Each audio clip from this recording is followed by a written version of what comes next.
Welcome to the Life Groups and Life Missions Leadership Podcast. We're honored that you chose to spend just a few minutes of your week with us. We hope that today's content will bring value to you as a leader and as a follower of Christ.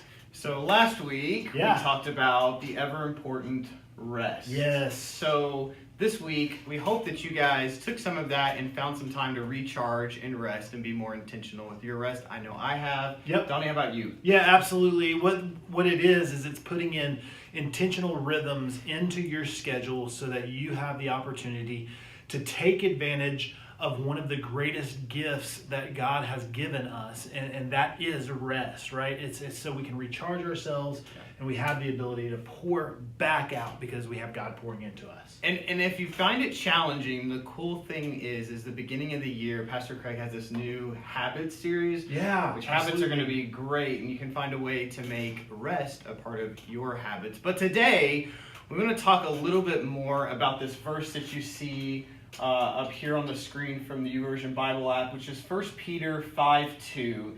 And this verse is so crucial to life groups and life missions, really the church as a whole, but specifically for Donnie and I, this is what we think of every time we're thinking about you guys, praying for you guys. We remember that you are the flock that God has entrusted us to lead. Yes, and the thing is that what we get to do together, both you guys, our team, we get to partner together and with our church for our mission that's leading people to become fully devoted followers of Christ. And one of the ways we do that is by caring for the people that God has entrusted to us.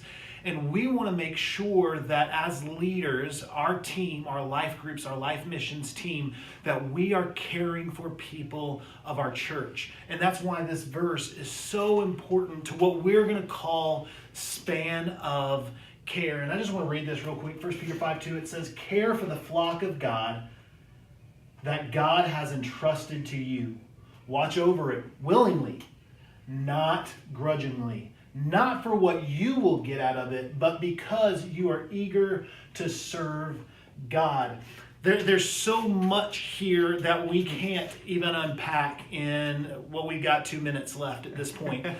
But what we want to know, what we want to be able to pull out of this is that we have a responsibility to be able to care for people. And it's not just an obligation, it's an opportunity for us to be able to use our gifts, our talents, our spiritual gifts to be able to make an impact for the future.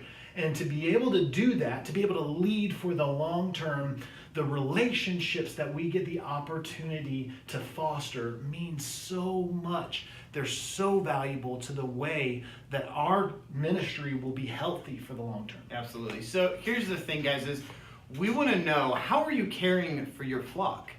And recognize, and Donnie and I both recognize this, that it can be frustrating sometimes. Mm-hmm. Okay? So when we were thinking and I was praying through this podcast content, I was reminded by a devotional which I recently read that talks about sheep and how sheep are really not the smartest animals, right? They always want to go do the thing that they know they're not supposed to do.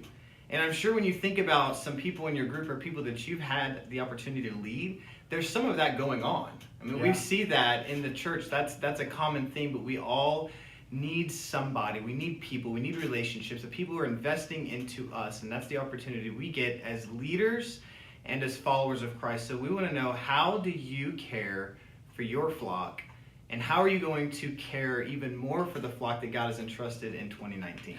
And I know one of the easiest things to be able to read into this, or to hear when we read a verse like this, at least for me, is I will start heaping all of the things I don't do well on myself. And I'll hear a ton of condemnation. But I don't want you guys to hear that. What I want you to hear is the opportunities that we have to do this even better.